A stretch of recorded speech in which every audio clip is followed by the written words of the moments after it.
Welcome to Your Next Mission podcast with the 12th Sergeant Major of the Army and co-founder of the American Freedom Foundation, Jack L. Tilley. Proudly presented by Cavalry Agency, Navy Federal Credit Union, Purdue University Global, and Veterans United Home Loans.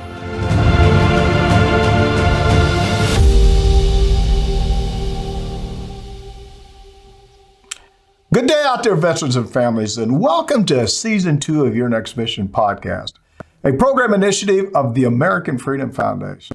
I'm Jack L. Tilley, 12th Sergeant Major of the Army, and your host for today's show. And we have a great show. I should probably say we have an unbelievable show here today. But like everything else, before we get started, if you're watching us on YouTube, please like us on the subscribe button.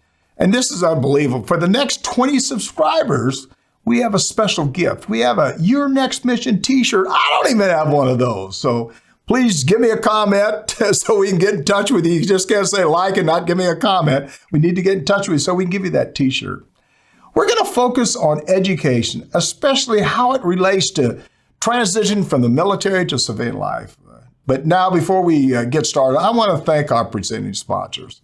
Cavalry Agency, Navy Federal Credit Union, Purdue University Global, and Veterans United Home Loans for making Your Next Mission happen. They love our veterans and families, and I always say it, we love them too. That's for doggone sure. As I mentioned, today's theme is about education, and I'm so excited to introduce Tom Gills, Academic Relations Manager at Purdue Global University. He is a retired Sergeant Major, finished up his career as the Army G1 Sergeant Major. He is also an author of the Enlisted Soldier's Guide. And one other thing I got to say, he's a good friend of mine. Welcome, Sergeant Major. So good to have you on the show. Hey, thanks, SMA. Always a pleasure to get to talk to you. Cool. Well, it's I was telling somebody a few minutes ago. I said I can call you Sergeant Major or Tom, and I've called you Tom for years. So if I go back and forth, don't turn off the net. Just stay with me, okay? Better than what my wife calls me sometimes. So we're right on track. There you go. Hey, I know the audience is really eager to hear about all that's going on at Purdue University Global. But before that, can you tell the audience about you, about Tom Gills, about Sergeant Major Gills, everything you need to know about you? Okay. Well, so I was blessed to serve for 30 years in the Army. Did a lot of time. I'm sorry? I said quitter. I stayed 36. Quitter. Go ahead. I know I got to make coffee when I'm around you. I only did 30. I thought at 30 they couldn't call you a quitter. But anyway, I did retire as the Army G1 Sergeant Major. And for those who don't know what that is, that's the HR Senior Advisor to the G1 or the HR of the Army and to the Sergeant Major of the Army, whoever's currently serving. And the portfolio covers everything from in HR, from promotions, assignments, awards, NCOERs, and of course, education. And I was blessed to get to do that for 4 years. You don't get anywhere in life without family, in my personal belief. SMA, you say it all the time. It's about God, it's about family. And my family is just fantastic. I want to take a second to brag on them. I met my wife in 1984. I won the trifecta, picked the right girl right out of the gate, or she picked and put up with the right guy. I've got a Gold Award Girl Scout daughter. I got a Eagle Scout son. Both went off to college. Both met beautiful spouses we adore. My daughter's given us the perfect 5-year-old beautiful granddaughter. And none of them are living in my basement, circling my refrigerator every 2 hours. So that's what I think I won the trifecta, and I couldn't be prouder of my little family.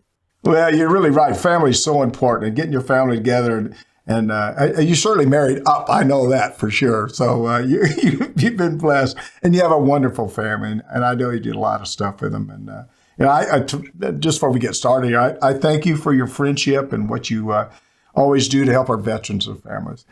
So, Rich, can you tell us why is education so important to the service member when it comes to transitioning? Oh goodness, well, there's so many reasons, but the Sergeant Major of the Afghan Army is a friend of mine and of yours, and he one time I heard him tell a colonel that education is the mother of leadership. And we were fighting to get a school and resources for it over there. And that is so true. It not only does it make you smarter, it really does. It connects the neurons in your brain in new ways, makes you think a little different. But it's so important in transition so you can show the employer the credentials that they need to hire you. I think a lot of employers want to hire a veteran, but the first 2 or 3 interviews these days, the person interviewing you can be a computer. And if you don't get through and have that little block checked or a yes, dial-in button ticked, you never get to the actual human being to talk to them. And I think that it's a real shame when education is provided for free for service members that they pass that benefit up. And of course, if you stay in the military, the expectation is that you're going to be a lifelong learner and continue to progress with education as you move up. So in that regard, it's like pizza. It's good, hot, good, cold. It's just good.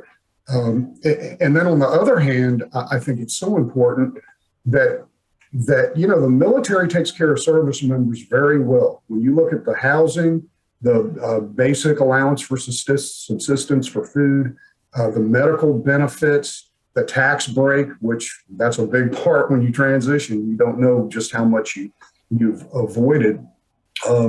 But the Army really takes care of you. And when you leave, or the military, when you leave the military, you've got to make up that gap in pay. So seeing what your pay stub says in the military and what you're going to have to earn when you get out, it's a significant difference. And having that credential, that certification, whether it's a vocational certificate, if you're going to go into non-academic work, or a college degree or a post-grad certificate, I think it is absolutely critical. And I'd like to also say $4,000 a year tuition assistance, which is for the Army, at least what they provide a year outside of the GI Bill, over a 20-year career is $80,000. Yeah. Then you add the GI Bill to that SMA. I would say, unless God forbid you have a medical tragedy in your family, it is the largest monetary benefit you could get. So, well, I think what it does, I always tell people it completes the circle. You spent your time in the military, you complete that circle. And when you talk about education, it just opens more doors. Absolutely. You can probably correct me if I'm wrong. I used to say if you got an associate's degree, it could be $1,000 more. If you got a bachelor's degree, it could be a couple thousand. A doctorate, a master's, having a master's and then a doctorate. I mean, that's 4 or 5, 10. No telling what it is. But in life, education, the key to success. There is no question about that. And the more education you have, the more opportunities I think that you have. Yeah, I think a great military term is freedom of movement. Yeah. And the more education you have, the more freedom of movement and choices where you can leave the military and do what you want to do and not just work to live and I think or live to work. Yeah, I always tell people, God bless me, because I feel pretty comfortable in my life right now, and especially working with the people I get the opportunity to work with each and every day. Hey, to follow up, what is Purdue Global doing specifically that is helping our service members with their education? I mean, they're doing a lot of stuff, but what are they specifically doing to make sure their education is better, I guess? Okay, well, of course, I'm just a little bit biased about this. I'm sure that you are. I'm a little bit biased. I put a lot of love and sweat, equity into this effort. But I think the big couple of things that we do: one, all military-friendly schools, or most, take the American Council on Education, the ACE credits recommended by the American Council, and transfer them towards college credit. So at Purdue, we actually have gone out and gotten lesson plans from the Centers of Excellence, taken those lesson plans, laid them line by line against a best fit degree. It's the War College model, in essence, that our officers have done for years.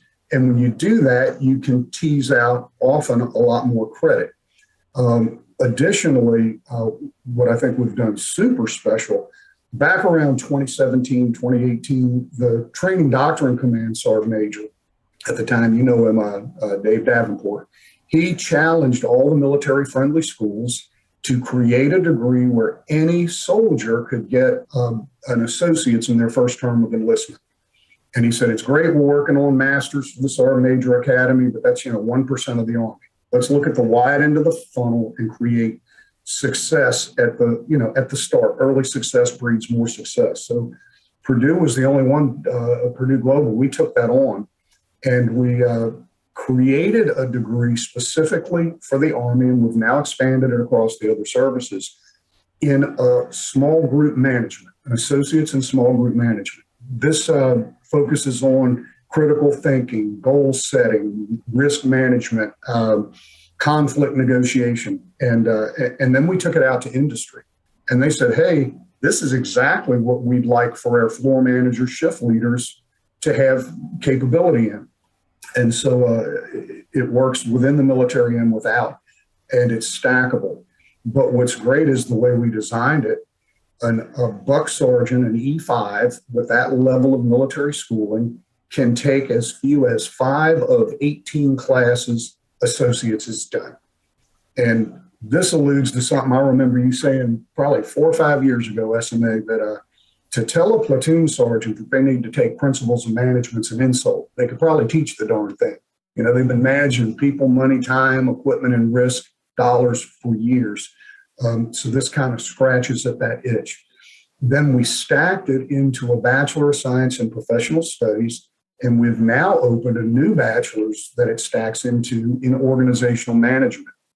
And so that's been really, really popular within the military community. It's really taken off. And then finally, we give a preferred military audit to any service member anytime, where they just click request info, put in their contact information. It takes literally less than 2 minutes. One of our advisors contacts them, tells them how to upload their joint service transcript, any of unofficial transcripts from other colleges they may have picked up. And with that, we'll lay out a degree plan, very simple, 1 or 2 pages that shows, hey, if you choose Purdue, here are the classes you need to take, here are the classes you get credit for, and then they can make an informed decision. I don't know about you, SMA, but as I came up through the Army and going to different schools, they say, well, you need to enroll first, or take 2 classes first, or pay some administrative fee out of pocket. We want you to have skin in the game. And I thought, you wouldn't buy a car that way. you just wouldn't. So I'm really proud of all the things that we're doing that I think kind of go above and beyond in effort and resources to make a real difference, so that you're not wasting a service member's time taking classes that they've already proven a mastery in during their professional military education. Yeah, Tom, just a couple of follow-on questions. One is, I'm an old tanker, that. I'm not an HR guy, I'm a tanker, I ride on tanks. So one is, so tell me, if I wanted to get my associate's degree, how many college credit hours would I get? Maybe just an idea, how many would I get for just being, going through basic AIT and maybe being in the field for 6 or 7 years? And then the second question is, what if I don't want to go to college? Is there something there you can help me as far as certification? So on the first question, and that's exactly what that small group management got after. And then I'd say also, let's say you were a tanker, so you were 19 Delta. 19 Kilo. I was echoing a Kilo. Yeah. Kilo. So we went to the maneuver center, took all those lesson plans, and we built an associate's in criminal justice and bachelor's in criminal justice, and mapped it that way. So a tanker, staff sergeant, advanced leader course graduate, what you just said, around 6-7 years in, would be looking at 8 of 18 classes for an associate's in criminal justice. And my info could be dated, but I'm very close. I'm within 1 or 2 either way. Yeah. So you're not talking 10 credits, you're talking 10 classes of credit. Yeah. That's the power of that detailed articulation. Yeah. And the second one is, in terms of certifications, the Army has now moved to ArmyIgnited, and we'll talk about a little bit about just a few minutes. Okay. Yeah, just a few minutes, and I can cover that. We have post-grad certifications, et cetera, but that's the other point. I don't care where a service member goes to school. If they come to Purdue and get the audit, I'd like them to go look at 2 or 3 other schools and make sure Purdue is the best fit, because service members are our best marketing and advertising. And like I do, SMA, if you treat them wrong or they're not happy, back in their day, we'd run through the barracks and talk about it. Today, they'll put you on Facebook. So it's really important that a service member coming to us gets to see right where they stand. They can look around at other locations and pick the best fit for them. They work really hard for that TA, tuition assistance, and for that GI Bill. That is not a gift, in my view. It is earned, and they need to get the most for it. So I know this is probably questions we can maybe ask later, but let me say you're my supervisor and you're going to counsel me. How would you tell me what's the best way to get started in some kind of education? You just said it a minute ago. Look at 2 or 3 different colleges, but when I'm looking at those 2 or 3 colleges, what am I looking for? I'm looking for how to save money. What has the best, what has the best impact? And really, I think as you're talking, I'm thinking about Purdue. The Purdue name is huge. Just the fact that you got a certificate from Purdue, does that make sense? It makes absolute sense. And I used to counsel soldiers all the time. Every time I counseled them, education was in there. And I'm remembering a young sergeant first class who finished her bachelor's and said she was going to go off and take a year off to go sing in the choir. And I was like, well, at least 6 months. You got 30 days. And when you come back in 30 days, I want to see the 3 or 4 different schools and programs you're looking at. But for a young soldier, I would tell them the first thing is they need to make sure it's regionally accredited, whatever university they go to. Yeah. Because as they move up, they're higher level, going for a master's that won't accept accreditation that is not regionally accredited. So you just get rid of that problem right away by going to a regionally accredited school. Now, are you talking about, Tom, are you talking about community colleges? Is that what you're talking about? No. Undergrad, you have national accreditation, you have regional accreditation, and then you have a bunch of other kinds that are out there. Regional accreditation is the strictest, most stringent oversight of the education. So that's the one you should be looking for then. Correct, SMA. Yeah, looking for a regionally accredited school. And then it's not always about speed to degree. A lot of times it is. There's soldiers or Marines or airmen that are, they're trying to get that level of degree completed because there's a promotion board coming up and they want to have that credential because they're staying in. There are service members that are, coming on their final to separate or retire, and they really want to giddy up and get that degree done. So speed to degree is right there. But I was at an event this weekend and I met a HR soldier who wanted nothing to do with an HR degree. He wanted to get into policing and criminal justice, cybersecurity type work. And so we took care of him. And then conversely, I had a soldier who wanted to be an engineer. We don't have online engineering programs. So I grabbed him by the arm. I walked him over to another school that has online engineering, introduced him to that outreach guy, and we got him taken care of. And that's why I said, if the service member's happy, then they're going to go out and tell people, hey, this is a great place to go to get checked out to see where you want to go. And then if they stay with us, then we're pretty sure they're going to be a happy fit and they're going to tell that story. Yeah, I'm glad you said, the people that are listening right now, we're both Army guys, but this is not just Army, this is all services. Yeah, you got that. Yeah. Right, no, and it happened to be an Army Yellow Ribbon event. And may I say for our National Guardsmen out there, they had just come home from the southern border down there doing that hard work down there. I watched a couple stand up and get a governor's award.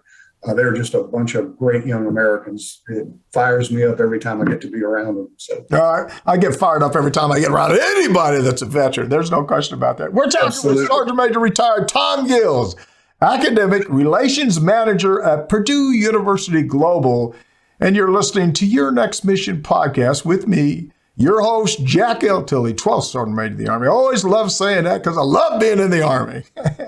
And don't forget, if you're enjoying this discussion, I hope that you are. And in fact, I don't hope nothing. I know that you are. Please please like us and click on that subscribe button below. And remember now, make sure that you put a comment down there so we can send you those t-shirts. Sergeant Major, continue our discussion. What about family members? Earlier, we talked about how important they are in transitioning, but does Purdue Global have programs for them?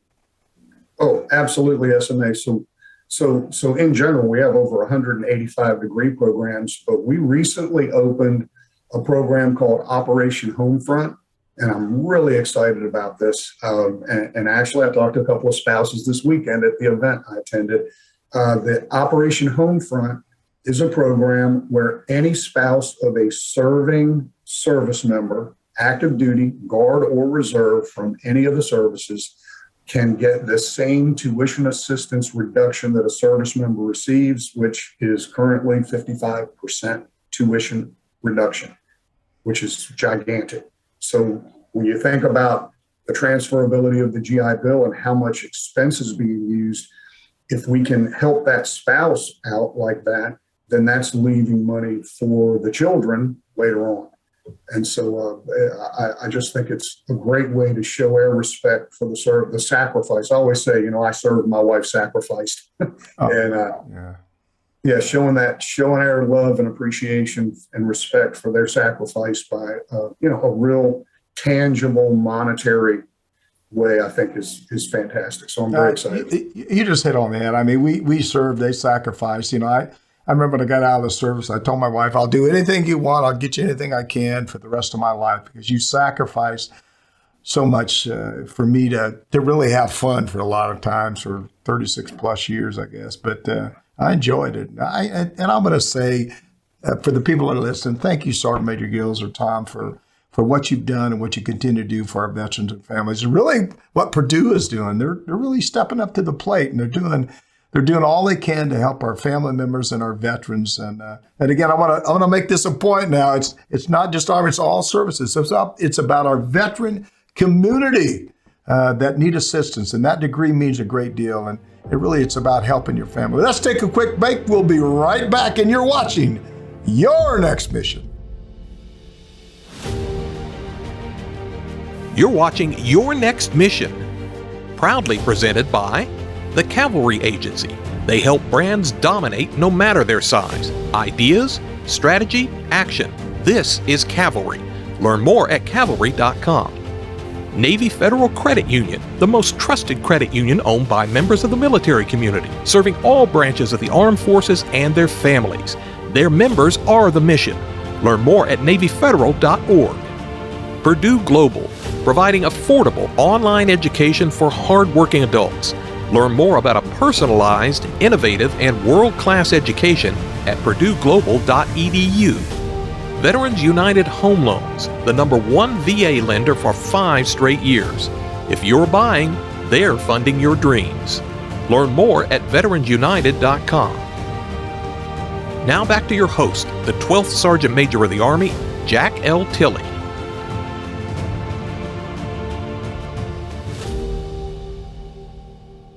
Welcome back. I'm the 12th Sergeant Major of the Army, Jack L. Tilley. We're blessed to be here today with retired Sergeant Major Tom Gills, Academic Relations Manager at Purdue University Global. I probably ought to say that about 4 times, because I know Sergeant Major Gill loves that. I want all the listeners to reach out to me directly. Tell us about your transition. Tell us what topics you'd like to have us cover on this podcast. I tell people all the time that this show or this podcast or podcast is not about us. It's about you. It's about how do we help that veteran community and that family with their education. And that's exactly what we're going to do. And in fact, not just with education, with everything. Tell us what kind of assistance that you want. You can call me or text me at 844-424-1134.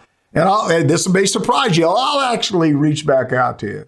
Or you can send me an email at SMA Tilley at yournextmission.org. Okay, let's pick it up where we left off. I'm always excited about talking to Sergeant Major Gills, Tom Gills. So, hey, we're heading into the final segment with you today, and I hope you've enjoyed it as much as I have. And anytime I get a chance to talk to you, I'm excited. If you can't see the excitement right there, something's wrong with you guys out there. But I just really have a couple more questions. We're hearing a lot about, we talk about a lot about ArmyIgnited, and I started to ask you a few minutes ago about that. The ArmyIgnited program that launched, for our soldiers. Are you familiar with that program, and can you tell me how it's working and really how it's going forward, I guess? Yeah, absolutely, SMA. And this one is Army specific. It's I've been around a long time. What I think, there's a lot of angst, there's a lot of nervousness, there's a little bit of frustration, maybe a moderate amount of frustration. But you have to look at the bigger picture. It's a fantastic program. And I was around back in the 90s, like you were, when Go Army Ed was the first online portal or platform for soldiers to go in and request college. And so about a year and a half, 2 years ago, SMA Dan Bailey got the rules changed, where a soldier now... Wait a minute. You can't talk about any other SMAs when you're talking about... You can't mention those guys now, but go ahead. Okay, so another very senior non-commissioned officer... No, I'm just... who loves and cares about service members, he got the rule changed, and he said, hey, college isn't for everyone. But there's no reason a young service member, a soldier, if they're honorably serving, can't use that $4,000 tuition assistance towards a legitimate credential. And so he got the rules changed. As long as a credential is listed on the Army COOL, Credentialing Opportunities online website, which is part of ArmyIgnited, there's a link to it, then they can request a course and use that $4,000 for it. Yeah. The challenge is that they had a choice. Okay, we're bringing in this whole new set of menu options for a service member to use. Do we just cobble it or connect it on to Go Army Ed, the current program, which is 30 years old, or do we build a whole new program with all new technology, new platforms that are available today, and use that? And that was the decision made. Within the Army alone, there's 1.2 million, 1.1 million, it fluctuates, soldiers. Add all of their spouses that are attending college that use the portal. Then add all of the ROTC cadets and the West Point Academy cadet. You're probably well over 3 million records that have to be integrated from one site to another, but it doesn't fit exactly. It's two different programs. So migrating that data over is a hugely complex and difficult task. And from my vantage point, knowing what had to go into it, I think they've done a really good job. They've had a lot of other lack of help or challenges, one being the congressional continuing resolutions. You know how they can't agree on a budget for the government. Whenever that happens, all the federal employees, including service members, are threatened with, your paycheck's going to end and you're going to still have to come to work. I always worry about that. Oh yeah. And so every time they bump up against that, well, the pay stops. They have to suspend the pay in the program. And that's happened in October, in December. We got another one coming up, in March? They just did this one for February, but they only did it for 30 days. So the people working on the program have a lot of things you can't see. And you know how it is. If you're an end user, you're a customer, you want to go in, click twice, and it works perfect. Yeah. So I just think everyone needs to have a little patience, work with the system, recognize that it is a Herculean, monumental task that they've taken on, and then just continue to work with the education centers, work with your school, to just work through this bumpy time. But I think in the long run, it's going to be just fine. And I think for the benefit of getting credentials for service members that don't want to go to college, and Lord knows I go to events all the time, and I talk to soldiers about education, and probably 30, 40, maybe even a little more, just college is not for them. And but there's no reason they can't get credentialed and make a great living and take care of their family and be productive in society. Look, I love what you're saying. There's no question about that. And I'm sure the people that are listening just right love it too. Is there a website or something they contact you or contact somebody at Purdue? I don't know. What's the best way to do? Should they contact you or contact, or how do they connect? Well, they connect to me. If anyone watching this, I'm just like you. I hug my phone, I hug my email. So they just reach out to me at tom.gills at support.purdueglobal.edu. Yeah. Is there a number? Do you want to share a number? I'm happy to put my number out there. It's 540-840-2991. Now, you may get some obscene phone calls, but other than that, you may be all right. Yeah, they can call and yell at me. That's okay, SMA. I got 30 years in the Army. I got pretty thick skin. Hey, look here. I know that, everybody has to transition, you and me both. Can you talk a little bit about your transition out of the military? What experiences, and maybe what you did a little bit differently back in the day, I guess. Oh, doing things differently. That's probably the perfect place to focus for me. You could just draw that big red circle. If the graphic guys that are recording, if you just put a big red circle around me with a diagonal line over it that don't do it, that would be my transition. So before I get to what happened to me, I would say the first thing I would have done would have gotten more current credentials. When I got out, my master's was already about 7 years old, and I would have gotten some post-grad certifications that were available. And for me, being an HR guy, I would have got them, in the human resources management arena. But I would have just updated my education side of the portfolio, I think. But what happened to me, and the big number one is don't put all your eggs in one basket. I had a job offer from the senior vice president for Department of Defense for one of the big boys up in DC. I won't say which company, but the big contracting companies are up there. I went out to the office, met the people I was going to work with, saw the office I was going to sit in. They never asked for a resume. I thought, heck, I dodged that bullet. Who's going to tell the senior vice president no? Well, it turned out Congress did. When they couldn't play well and the president signed that sequestration order back in 2013, every contract froze, all GS jobs froze, and Tom Gills was out there dangling like a windsock. Yeah. Really poor preparation. And I was very lucky that I found exactly what I wanted to do and in a way that I could reach back and help service members. So don't put all your eggs in one basket. I would have had a resume written early, and that's the next one. If you're listening to this and you are still in service, I don't care if you've only been in 2 years, write your resume now. Lock yourself in a room and write it. It's so much easier to edit one that's already written than it is to start with that blank sheet of paper. Get out your old fit reports, your NCOERs, whatever kind of evaluations you received, whatever medals, and just start writing it up. Get someone else to look at it for you. But having that resume and building that network, you can't start soon enough. That would be the next one. And then I also, what I would have done differently, and I'm sure my wife wishes I had, I would have started buying my civilian wardrobe sooner. And the less rank you have or money, the longer out you should start buying a pair of pants, a shirt, a sports jacket, or whatever it is you intend to wear after you separate from the service. If you wait till the end, it's just like the resume. You're trying to do all your VA medical appointments. If you're smart, you're going out and doing all VA medical appointments. Your job hunting, you got your family all nervous. You got a lot going on. Having that kind of a financial strain bumped up against it just does not help. So that's something else. I would have started way earlier. I mean, I was okay, but I would have started a lot earlier. I got to tell you really a funny story real quick here is I agree 100%. You should start buying those clothes and stuff. So about 6 months or 7 months out, I went to Korea. And so I was going to buy me a few suits and get a tux and some other stuff. And the tailor was, make my tailor the clothes. I felt pretty good. I get my clothes tailored. And the guy that was measuring my waist and stuff, he said,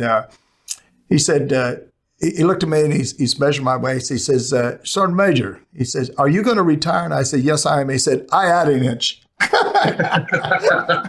So there's a lot of truth to that. So, hey, and the other thing is, you're right on target as far as resumes. The other thing I think is really important for our listeners that are listening here today is to make sure you start that process about 2 years out. And you start that process. And I'm going to throw this in there. I know we're talking about education, but networking, keep all the business cards, reach out to contacts. When you get ready to send a resume, send it to everybody. Let them all follow for that stuff. But this is really good information. But the key is education. That's going to open a lot more doors. To follow up, you mentioned at the start how important it was for your wife and family and your success of your Army career, and how important were they when it came to really transition? In fact, I know the answer to this question already, but was they involved in that transition part? How important are they to be in that involvement process? SMA, I will tell you that of all the things I did wrong, I got that one right. And That's good. I did. I got one right. You know, what is even a blind hog finds an acorn once in a while? Clock, what is even stopwatch is right twice a day. So I brought all the information home. I went ahead of time and got all of the transition materials, brought it home. We talked about it. My wife was instrumental, both where we were going to live. This current house I'm in now is because this is where she wanted to be. And I was like you, hey, you put up with me in the Army for 30 years. I'll live wherever you want. As long as I got an airplane, telephone, internet connection, I'll make it work. And, but she was so involved in that. And then in the wardrobe, making sure I, didn't have the checkered pants with the striped shirt. And all what an old Army guy will do if left to my own devices. And then my kids as well. When I wrote my resume and got that put together, they both have great graphic design capabilities. So they really helped me turn that resume into a professional looking document that I wasn't embarrassed to send out and show people. So it was kind of a team effort. And they supported me all those years. And I'd say this, it's the most nerve-wracking thing to transition. They say that death of a loved one, divorce, and career change are the top three stressors. So career change, don't worry if you feel stressed. It's absolutely natural. But your family is probably stressed too. So the more you include them and take away the unknown, the better they're going to be in the transition, and the happier your family is going to be on the other end when you get out the other side. Yeah, again, you think of something. Maybe I'm just so old. Every time somebody talks, I'm thinking about events that happened to me. But I remember when I was getting out of the service, and I told my wife, I said, Gloria, when I get out of the Army, I'm going to be, stressed. I've been working all this 36 years, a lot of stress. I had all these people in charge of me and all this stuff. I'm not going to be in a happy place. I'll be a little concerned and all this other stuff. So you're gonna have to work with me a little bit. It's just going to be a heck of a transition. And so she looked at me and she says, let me tell you something. I've been in the Army 36 years. I've been stressful. I've been moving around a lot of times. So you're going to have to work me. So she threw it right back in my face. It's like, because there's a lot of stress that's placed on the family that we never fully understand because we're gone doing those kind of things for the military. Hey, look, first. Can I just say? Yeah, go ahead. I just want to add one last thing to that. Every time I'm in a public forum, I really like to say this, especially if there are veterans, military around. Yeah. I met my wife as a PFC. If it was not for my wife, I would be in jail or I would have been put in a brig or chaptered out. My butt would probably still be there today.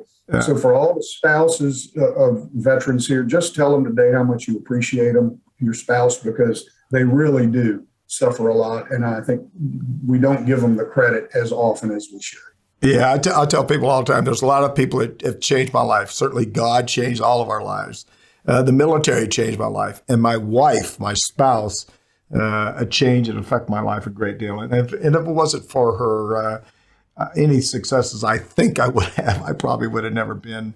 If you want to think that you're successful, I think you're successful in life just by still being here and having a job and having friends and stuff. That's really success. Hey, I've really enjoyed talking to you, and it's been a lot of fun. I hope the people that are listening have enjoyed it. I'm sure you have. I hope you. I'm not going to say I hope. I know you have. Any final thoughts? Anything you want to bring up and share with the audience before we get out of here? You may want to give that website again, but whatever you want to say. Any final thoughts?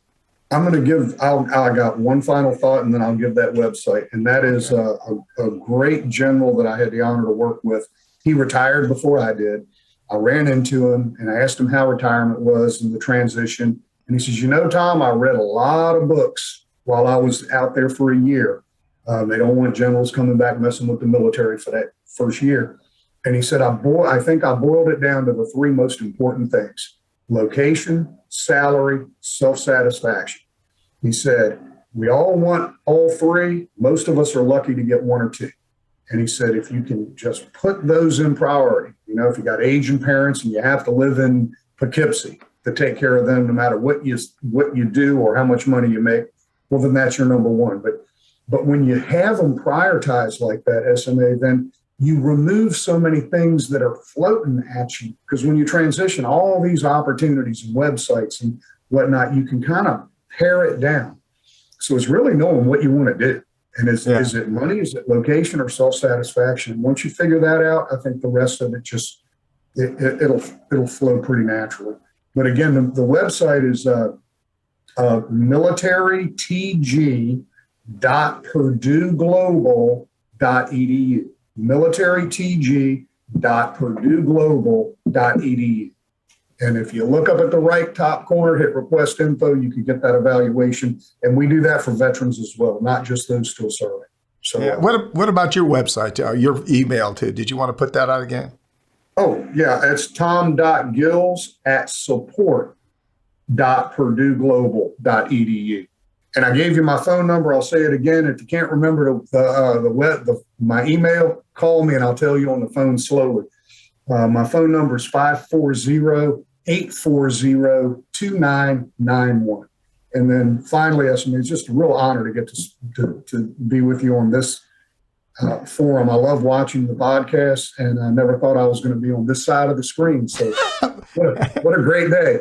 Oh, it's a wonderful day. And I'm right back at you. I can't thank you for all that you do and all that you've done. I see you quite a bit, and I see all the things you can. And the other thing I tell you is I see that motivation and that love of country and love of military and love of veterans and their families. So God bless you for what you do. Once again, thanks to retired Tom Gills. I hate saying retired. We should say Sergeant Major Tom Gills, but retired Tom Gills. I'm Jack Tilley, 12th Sergeant Major. You've been listening to Your Next Mission podcast, and thank you for listening today. Please visit our website on yournextmission.org and leave me a review. Hopefully now it's a good review, but if it's a bad, I guess I'm old enough to take that one too. You can also visit our partners there who will provide you with so many services that will assist you in that transition from the military. Also, please visit our corporate partners and see all the jobs that are available. Please know we want to assist you in any way we can. I want to say that again. Please know we want to assist you in any way we can. Please follow me on my personal social media channels. I never thought I'd ever say that. Facebook, Twitter, Instagram, YouTube, and LinkedIn.